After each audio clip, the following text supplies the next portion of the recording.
pretty small. So.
Welcome, Atlanta United family, to our very first episode of 2022.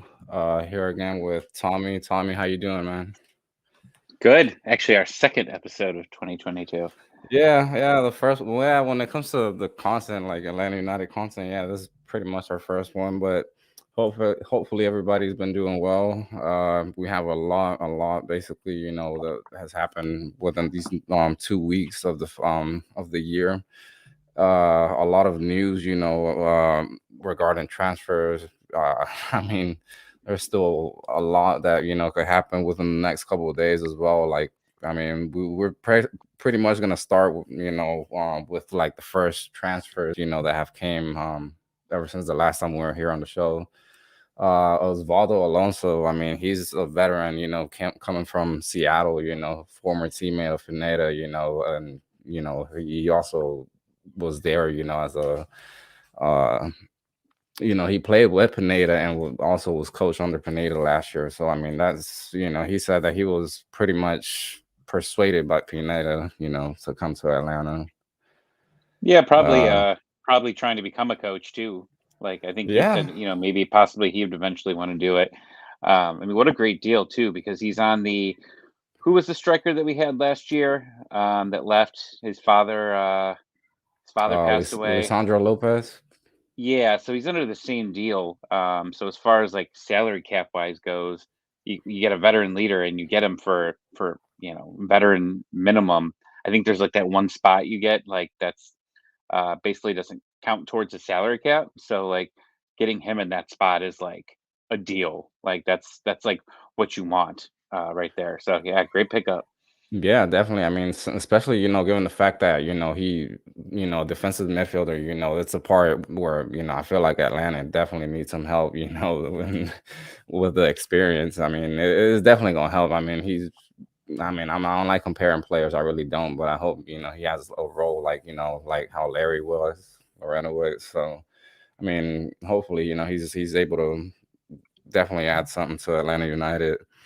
Then after we had the MLS draft, which I know a couple of people were asking me about that, like how it works. And I mean, it's pretty much how it works, how with the NBA and NFL, pretty much just college players getting, drafted to um pro teams. We had a couple of guys, one of them which pretty stuck out a lot to me was Eric Centeno, which, he's a Adidas generational player.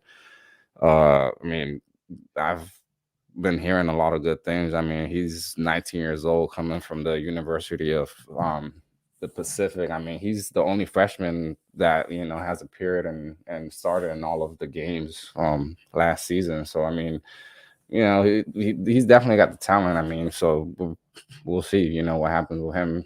Hopefully, he's able to stick around for a while. I mean, we haven't had a successful draft since the first one, right? Like everybody Yeah. else has just kind of died out. So it's hard to get Hmm. too excited, but I mean, It is. looking Yeah. a forward, is important. I mean, at least they're looking at positions that they need.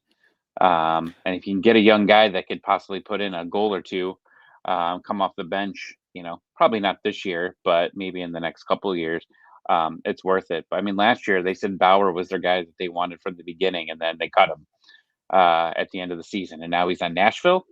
So it's and a team where I personally think that as far as looking at center backs, I know we're probably getting to who we're keeping and who's not going, but I don't know can it hurt to why couldn't we just keep the guy? Why couldn't we keep Bauer? It didn't seem like he was going to be that big of a financial hindrance on the team. I Mhm. guess I don't know because he was just playing with the seconds, but yeah, I mean, let's see. But Yeah, I mean, one of the guys, yeah, that also got picked up. I mean, he's a forward. I mean, he's got 12 goals and 9 assists in the past 2 seasons. Daniel Bloyu, I mean, he's a center forward, 21 years old. I mean, like you say, I mean, and these kids are definitely, I mean, not gonna, get the starting spot, obviously, but I mean, you'll probably see him making an appearance, like what, U.S. Open Cup or something like that, where, and also there's another interesting name on here. Bobby Shuttleworth, I mean, a veteran keeper. I mean, I don't Mrs. know. Shuttleworth, I don't know exactly, if he's coming to fight for that starting spot. I don't think so. I really don't, given the fact his age. But I mean they've also picked up what's the other guy that, I mean, I know that we already mentioned him, but there's he like was four also. goalies. Didn't Yeah, they pick yeah, up like four? Like they have four of them now.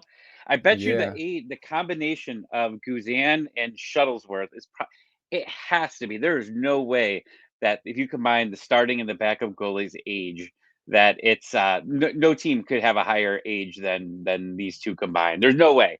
Nah, man, they're like 100 years, like both of them put together. I was gonna say 150, but sure. But I mean, then we have something. I mean, which there was already a lot of speculation. And I mean, Atlanta United just made it official. I think yesterday or Monday about Ronald Hernandez. Finally, making the permanent move to Atlanta from Aberdeen. I mean, I don't know how much starting time he's gonna get, but also, I mean, now with the U.S. Open Cup back, we definitely need some depth, in the bench. So, I mean, He's got to play. I mean, I yeah, don't. If you sign for that long, like unless you're planning on, I know he could play both sides, but you've already got Andrew Gutman on the left. That Bello leaves, he's gonna, slot right into Gutman's gonna slot into Bello's spot. But I mean I mean Lennon's good and Lennon's gonna get his minutes, but that they I'd be shocked if they didn't guarantee him some minutes at all because he was fantastic. Yeah, I mean Carl likes him too here in the chat. But yeah, I mean he played very well for the time that he had.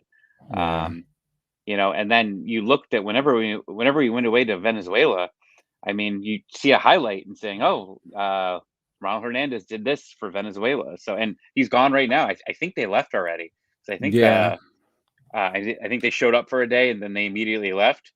Mhm. So it's yeah, I mean they're gonna have to give him some type of starting minutes this season for him to be here until what 2024.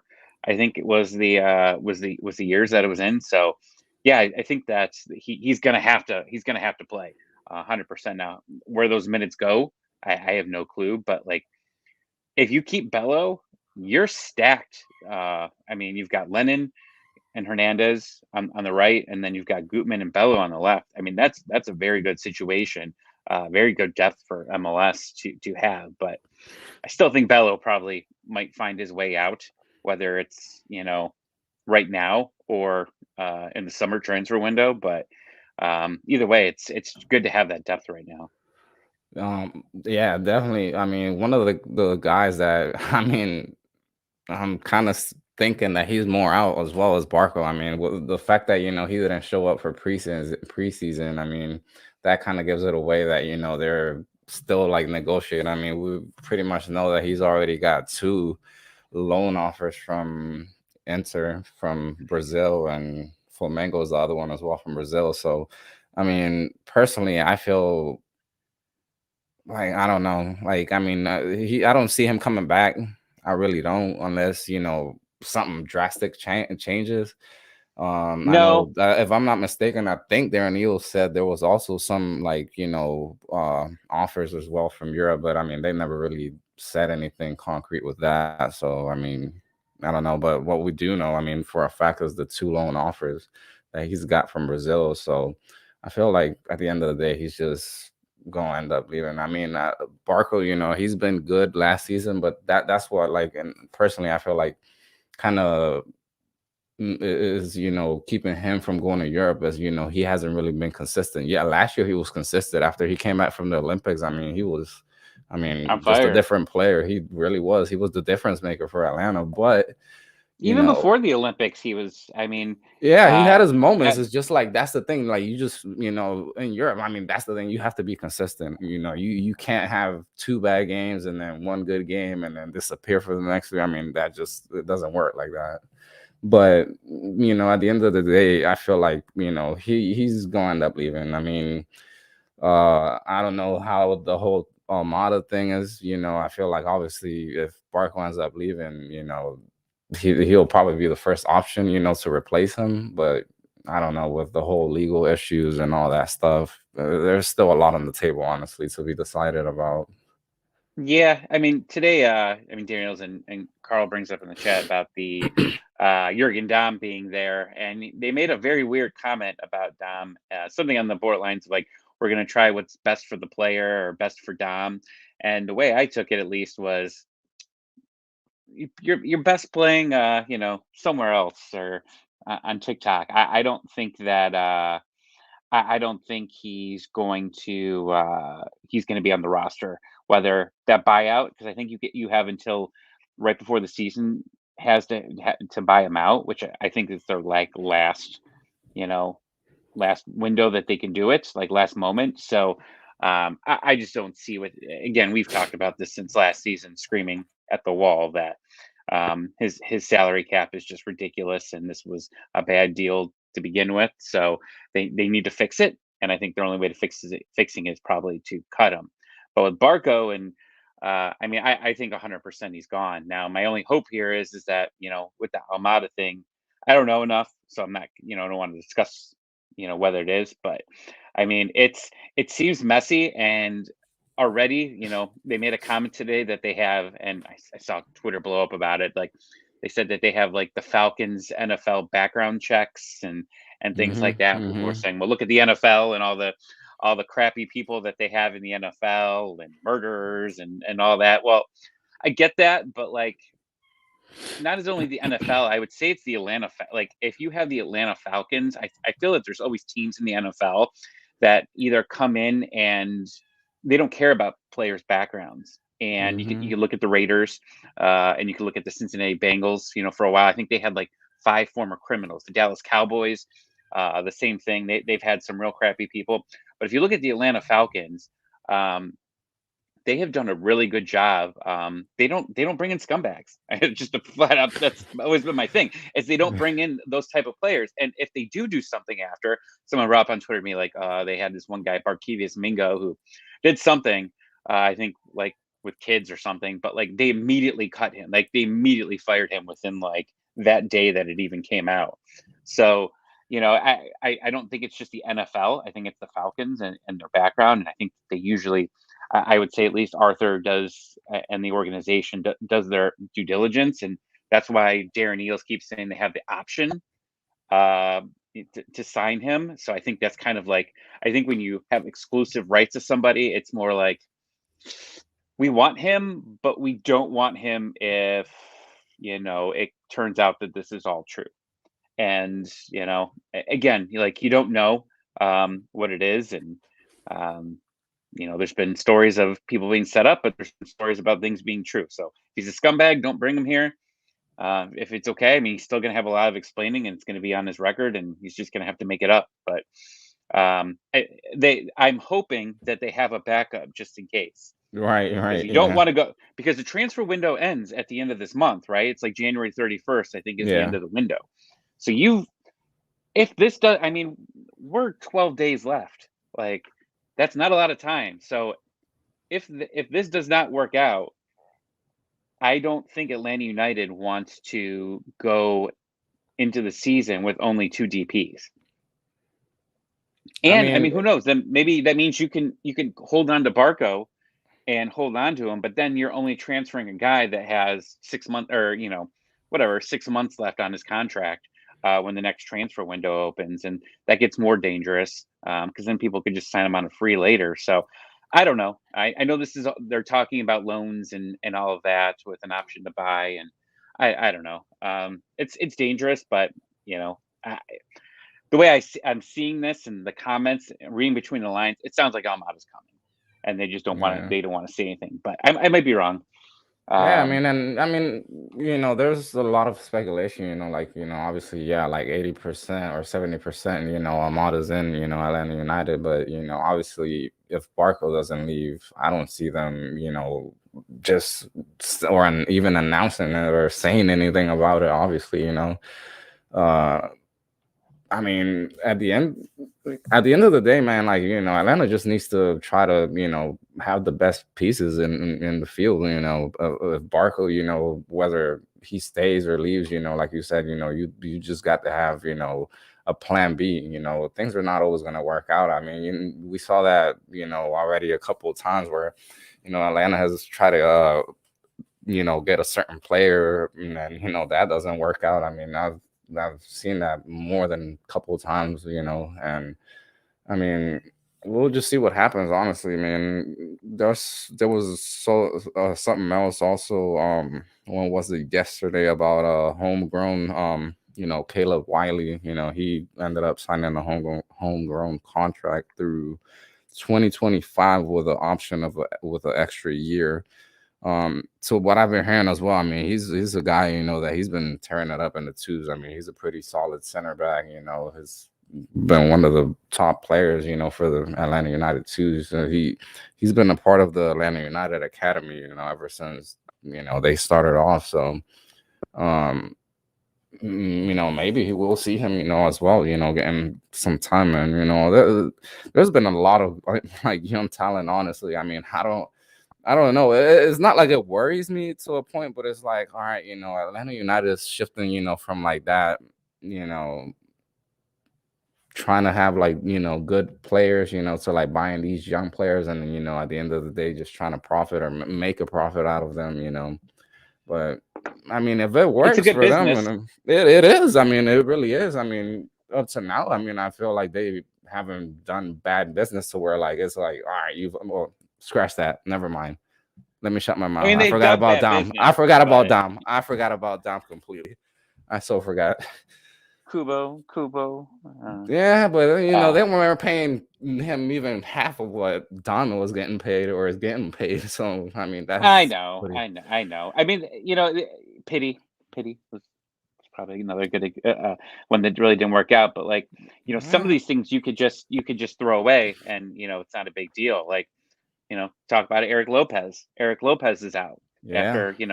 So I mean, he's Now that leaving, young DP and slot is open. yeah, so they confirmed because I don't understand the full rules, and I guess my understanding was, and a couple people came out and like explained it, but like, so with Barco, like there's some teams like if you loan a guy out and they don't pick up a certain part of their salary, you can't get another DP. Well, I guess both these offers are they're going to pay enough of them to open up the DP slot. Well, Eric Lopez being loaned out, you're sending him somewhere else to develop, which is fantastic. And I think they said if the option was to buy, and if they buy, like we keep 50% of his rights or a percentage. I don't remember what it was, but like so you can keep the rights to him, so you can still make a profit off of him there. And now you get to go get any young player that you can go find a young player, hopefully a forward. Like that's what we need. We need help in the wings. Like you've got your starters. Let's just again assume Dom's out. You've got Aruju, Morini, and Moreno. Like those are your guys on the wing. And I think Almada can play wing too. I think they said. Um, but like you don't have. If I'm missing someone, jump in. I don't remember if there's any like straight out attackers anymore that we have. So like that's a perfect spot for to go get like a young forward that is going to on the wing be able to help attack to come in late because I mean, as we've seen, I mean, Moreno's usually playing, 90 minutes. Um, but Aruju, I mean, last year, I know it was still early. Like he had a very short season because I think at the transfer window, his season was just starting. So he already had Yeah. an off season, played a little bit, played one playoff game, and then was back to off season.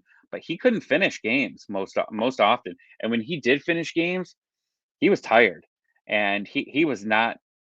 I I mean I just from memory, I don't remember him really doing anything of importance past the 60th minute. Like, I think everything that he basically did was, like, in the first, basically the first half. He's a first half monster.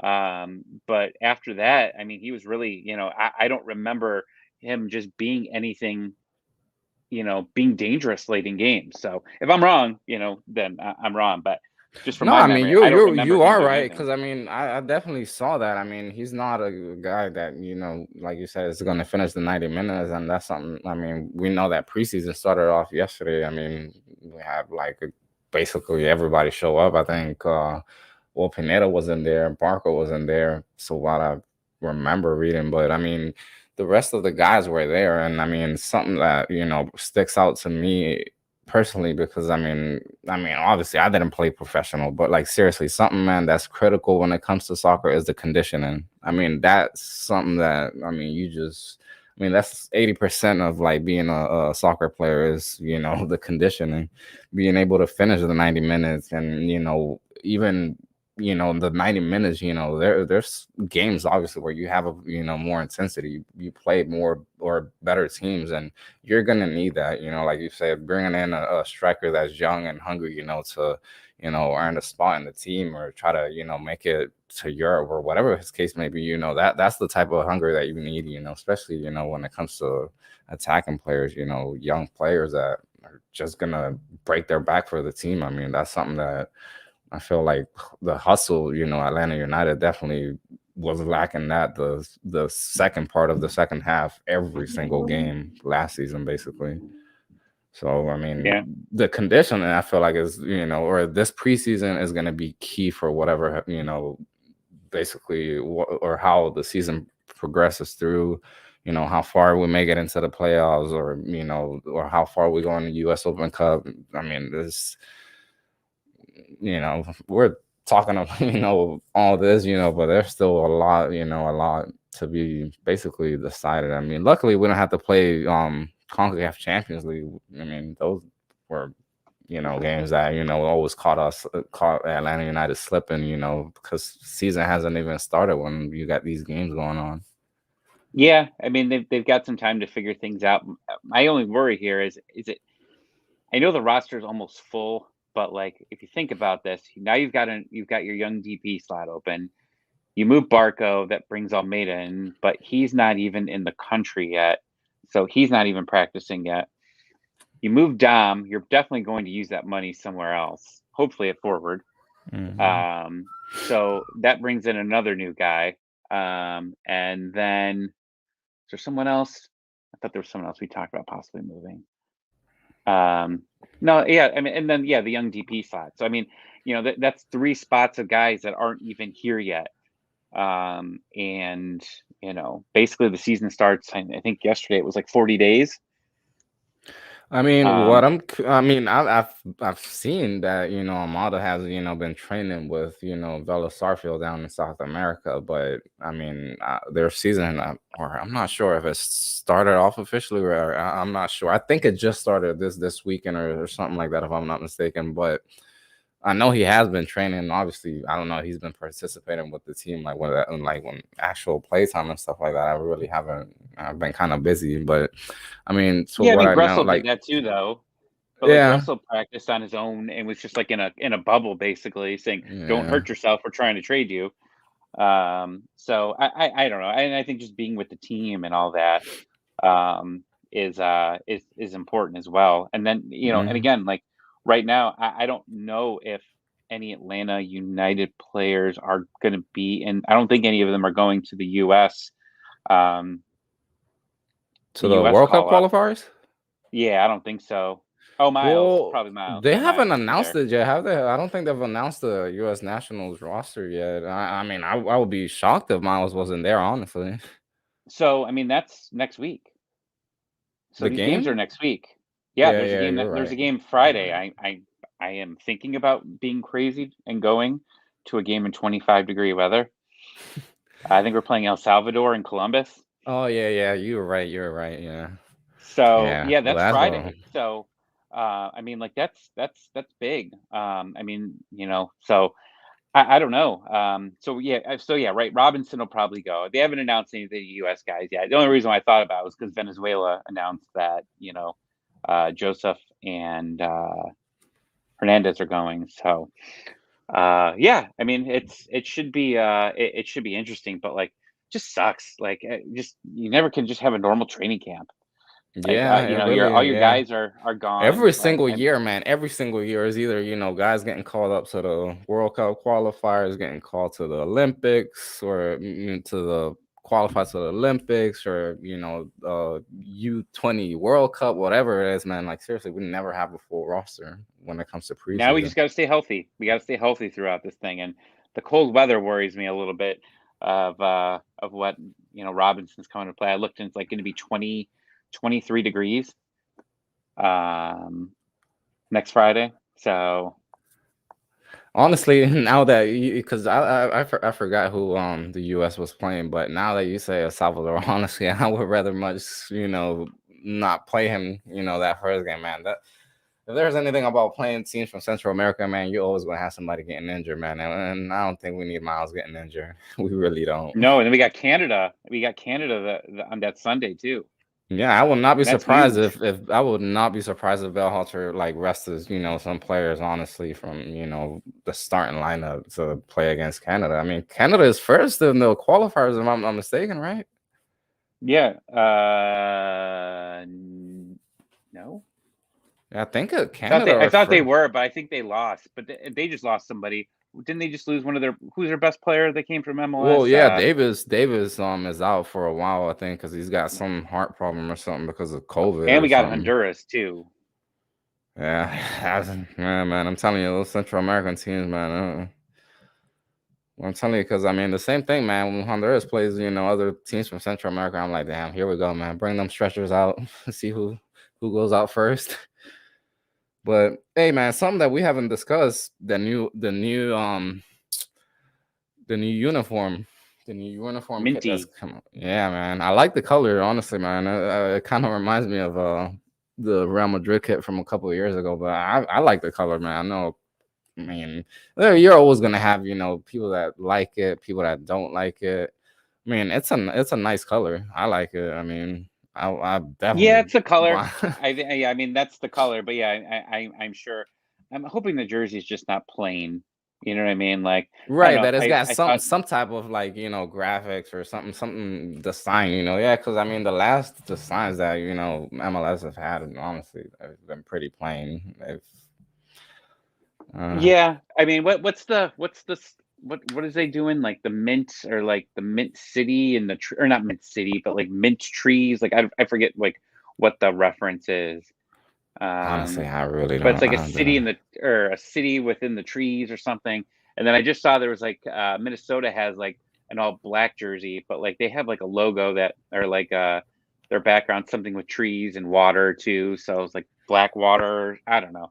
But it looks like I don't know. It better just not be boring. Like if it's just plain like that and it looks like a practice jersey, I'm going to be a little disappointed. Um, if it looks like the what's the water jerseys that they have every year? The Parleys, yeah. Yeah, the parlay jerseys. Yeah, like if it's just plain like that, I'm not a huge fan of that. But um, yeah, I mean it's exciting to see that. And then Darren said that they are going to do uh, a jersey release party. Um, so that'll be fun to see what they do Yeah. with their. I'm glad they've been doing it online. Like I hope they continue to do that because like I've always felt like out of it that I can't watch it, here in Ohio. But like they did Yeah. it. They did it at the Bends and they showed the thing on the wall, and then they did the one the third jersey at the museum. So like those were really cool to like see those type of things. So yeah, I hope that they continue to air them online. It's fun to just see what exactly they do here. Last thing that man, yeah, I would like to discuss honestly, like about the expectations, that come for Atlanta United this season. I mean, we're still preseason, obviously. We haven't even played a friendly or anything like that. But what realistically, I mean, what are the expectations for Atlanta? This season. And everything. I mean, MLS, Open Cup. I think When's Open no. Cup start? Uh, Or when does it? honestly, man, Well, I know it starts early, but like I know Atlanta gets in they didn't get the late draw, so they have to come in a week earlier than most of the other MLS teams.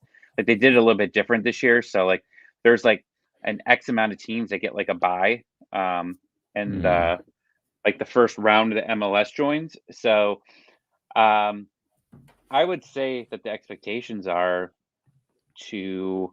I mean, you look at the end of the season and yeah, they didn't beat good teams, but they beat bad teams. And they did look like they struggled, but they were still one of the best teams in the league after Pineda joined. Yeah, they had trouble closing out games like they did earlier. I think the only team they beat with a winning record with Pineda was Orlando. Um, but this team's got a better roster already, I think. It's already got a team that's played together. So I don't want to say like so I saw a couple people say supporter shield, but I would think that a top two, 3 seed um, for regular season is definitely not off as expectations. I think with Pineda coming in and obviously Alonso, and I think they've won what like 3 Open Cups. I yeah, think they're going to take it very seriously. I think we've seen different coaches throughout this team's history that have either cared or not cared about Open Cup. I mean, we saw Tata not care about Open Cup at all. I mean, he started, bench players. I mean, I was still new when I was watching, and I didn't really understand what Open Cup was, and I'm like, who are these scrubs? Like, I didn't even know most of these guys. I was still getting used to understanding everything. And then you look at when Frank took over, and I mean, again, team they had some, away, there were some people away international duty for some of those games, but he put in full lineups. He wanted to win. Um, yeah, I remember the game in Columbus. I went to that game when they beat them in the quarterfinals, I think. Yeah, it was the quarterfinals. And I was like surprised like on the roster that he put in. But like it was a deep lineup, and then like Barco was just coming back from injury. I was like, "There's no way they put Barco in," and he came back in. I mean, he came in late in the game, ended up helping clear it. And so, my point is that it depends on who's the coach and how much they want to win. I know they always want to win trophies. Tata did not want to win Open Cup. Maybe if he got in late, snuck in late to the tournament, played in scrubs, get him in, farther, or play all the twos and get in, then maybe he would have took it seriously. But I think now where they're at, and with Pineda and him winning Open Cups before, I'm assuming, I mean, he either won it as a coach or as a player. He's going to want to I win think both. Open Yeah, I Cups. think he's one of both as a player and as a coach. Yeah, Yeah, something so that I something I, that I you yeah I would something say that you Open Cup mentioned 100% is that gonna. you mentioned just now about some people mentioning the supporter shirt and all that, man. That honestly, man, even Bruce Arena said, man, that's a joke of a trophy, man. Honestly, that I mean, that gives you another week or 2 weeks. You have that the bye in the first round. I mean, honestly, I've never seen a team that has had the bye in the first round and actually, do anything, or even make it to an MLS Cup. Or if I'm wrong, and correct me. But what I'm coming down to is, I mean, you gotta, yeah, like you said, I mean, 2, 3, I mean, having a home game, that's, crucial in the playoffs, Obviously, we obviously. learned that this year. Yeah, yeah, hard. Yeah, man. 1 point. I mean, one goal technically. I mean, I think that Philadelphia and Red Bulls game decided that whether Atlanta played at home or not. I mean, I think I don't remember if whoever scored, that meant that Atlanta was going to have a home game. But when basically, I mean, it's important, for Atlanta to be without a doubt in the top three from the Eastern Conference. Now, realistically, when it comes to them making a deep run, I mean, obviously we'll see that, once the season plays out, and once we see, at least July or August comes around, we have a pretty good understanding of how Pineda's, trying to enforce or not enforce, but how he's trying to play, how the players are reacting to that, system that he wants to play on. I mean, we saw good, bits and parts there of that last year, but something as well. I mean, the consistency. I mean, that's all it really comes down to. I mean, I get it. You're not gonna win every single game. I mean, I mean, if you do that, I mean, I don't know, MLS is gonna go crazy, but it's not gonna happen. I mean, we're not gonna win every single game, but you got to learn when you've got to learn how to manage games. You got to learn how to play different teams. You're not gonna we saw that this year, when we played the teams from New York. I mean, it was a disaster. I mean, a complete disaster. Those last two games where we lost in the playoffs and where we lost the Red Bulls, I think the second to the second to the last game of the season. I mean, we were literally outplayed in every single zone of the field. I mean, midfield. I mean, the forwards barely even got the ball. Defense was a mess, and that's something that like you said, with now the team having at least that last part of the season being together, and having this preseason, that's gonna help without a doubt. That's gonna help, but I mean, we'll just have to I mean, wait and remember they see. did regress at the end of the season. So like as good as they were when Pineda joined, they really regressed in those last few games. The New York City blow when they blew the game with what, like a minute left on that Hmm. set piece. I mean, and like after that, it was like pretty much a downfall. I don't remember how many games or what other games there were after that. But then obviously the Cincinnati game, where they looked terrible, and they ended up scoring two. Yeah, I mean, we ended In up tying against Toronto too, the last home game of the season. I remember I was there, and it was like, Toronto, really? Like, I mean, you're going to like tying against like basically the last team of the conference. I mean, they yeah, weren't great last year. and then we at home or at away too. There was that terrible game where they in Toronto where I mean, I think they had one Mm. shot on goal the entire game, and it was like they were pressing them hard. That's the other thing I'd like to see this year is to see an Atlanta United team learn how to beat the press. Yeah, I've never seen it ever. When teams press not the hard, past 3 years. Yeah, not the past 3 years. The first two I mean, years, I man. even the second year. I mean, the Red Bulls were always pressing Atlanta in the second season, like when they played them, and then obviously, Chris Armas blew it um, in the conference finals, but like they couldn't beat the Red Bulls that all regular season. Like they struggled against them. Still can't Um, up to this day. yeah, and that's the thing. They still press, and we still have trouble. So, Yeah, um, I would like to. That's one thing I would like to see is them be able to figure that out somehow. I don't understand how we haven't been able to figure that out at all. Um, I think the teams, if teams have the ability to do it, they're going to do it against us, and we're going to struggle every single time. So yeah, they got to figure something out, this year with that. But just I know we went through the schedule last year, but or when it came out last year, I think, yeah. like they have a very hard schedule at the end of the season. Like it's extremely hard. Like I think that Mm. we play like the top five teams that finished in the league at the end of the season. So like it's no cakewalk at the end of the year. So you need to get as many points as you can early on in the year. So at the end, if you're struggling a little bit, um, you can start off, you at least have those points in the bank if you do have some trouble there, and maybe you do need to rest some guys, towards the end of the year because that. But like beginning of the season, Sporting KC, who just lost their best player, I think Mhm. for the year. Yeah, I'll entire Colorado, year.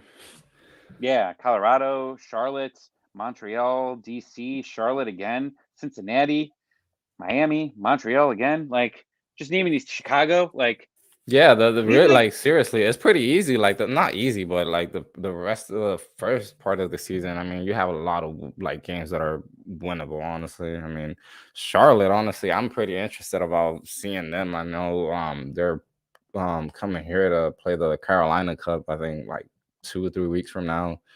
I know Columbus is coming as well, and I think Inter Miami is coming, if I'm not yeah. mistaken. But once May hits, that's when the schedule like starts to like get rough. Like in May, you got New York, Nashville, Columbus. Like that month's difficult.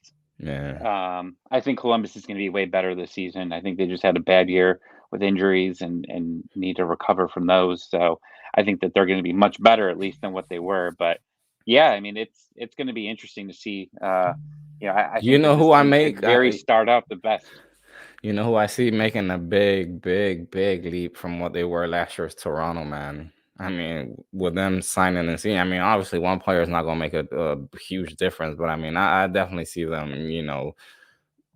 being top 5, in the East. I mean, I don't see them having a mess of a season that they had last year. I mean, No, is that guy coming? Is what Insigne, right? yeah, yeah, he's not coming, Is he if I'm not coming in mistaken, the until summer, right? summer. Yeah, yeah, but I Yeah. So mean, I mean, all they got to do is just hold the boat until he comes. But like, he's gonna be fun to watch. yeah, yeah. There's a lot of expectations about him coming to MLS. Honestly, I mean, after the whole Javinko um era that Toronto had. I mean, obviously, I don't know if he's gonna be just as good as Jovinko, but I mean, there's definitely a lot of expectation. I mean, this guy is still not in his prime, but I mean, he's still definitely got a good 3 years of, he could have been still playing like elite soccer in Europe, but they put the money on the table, and that's what matters. Yeah, he seemed a little sour that they didn't pay him. So, Yeah. um, hey, I'd be too. So, yeah, like they're buying him a car. Like I don't know if you saw like the terms of his Nah, contract, but nah. like he gets like a car and a car, a translator, like a house. Like I think like it's like it's stacked with like incentives. Like, I don't know if you saw baseball, but like Mike Trout like got that like part of his contract. He ended up getting like his own family suite as part of Yeah. his contract. And I was like, oh okay, he's getting the Mike Trout treatment. So that's interesting for sure. Yeah. Well, yeah, I feel like, the East was it wasn't really all, that good of a conference as it was or it had been the past previous season, but I feel like that's going to change a bit, this season. I mean, Nashville has honestly surprised me, the last 2 seasons that they've been in MLS. I mean, making the playoffs both years, last year. I felt like they were not gonna win everything, but I mean, I feel like they were at least gonna make a pretty good run. Uh, God knows what Charlotte's gonna end up looking like. Like you said, Columbus, was a team that they just had a sloppy year last year. Toronto, we'll see. Inter Miami is another one, man. They've like threw away like basically their whole roster. Like they've literally like flipped like their whole roster around, and I'm not surprised. I mean, they were a mess last 2 seasons, and I mean, I don't No know. more I don't think. LTP. Yeah, yeah. I'm not surprised that happened. But at the end of the day, I mean, we'll see whether Atlanta's able to compete. Hopefully, man. Hopefully. I mean, there's no room for like just making the playoffs and being satisfied with that. I mean, they can't have that mentality anymore. No, I think they probably told Pineda like it's home game or bust for you, man. Yeah, yeah. Well, like Um, seriously, like I mean, Atlanta playing at home, like you already won't go up. I mean, as stupid as it sounds, and as cocky as it sounds, like that's how important it is for Atlanta to play at home. That's how crucial it is. I mean, you have that extra man, you have the support. I mean, you have that.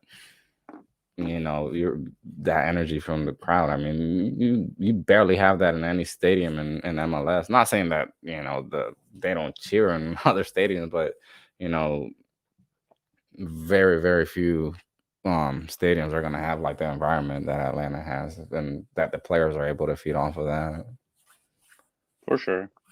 Yeah, man. All Well, right, I think we guys. probably got one or two more of these left, and then I'll come hang out and we'll have some drinks Yeah, in man. Atlanta. Oh, I'm definitely looking for that. I'm ready for it to be February 27th, dude. Trust me, I'm ready. Yeah, Yeah. well, we're almost there. Yeah, man. All right. Well, guys, don't forget, if I'm not mistaken, we will have some news for you guys next week, regarding that as well, because we've been trying to get some guys, from a podcast from Kansas City, to join us. We're just trying to get like, some details and whether with the scheduling and stuff. Um, but once we have everything set up, we'll give out the details and the date and time and everything. Don't forget FILA Sports Podcast on YouTube, Facebook, Twitter. Subscribe, share our content out, comment, questions, whatever you guys, want to comment or, send us or have any thoughts, don't be afraid, we're here. Um Thank you, Tommy. Thank you for your time as always, man. And hopefully, man, we have a lot of wins this season. Lots of Hopefully, news probably coming. yeah, we definitely gonna have a lot of news. I feel like the next 2 weeks. By the time January 31st comes around, a lot. All right, man. All right, Tommy. Well, have a good night, man, and thank you all you guys. You too. See you, man. All right, man.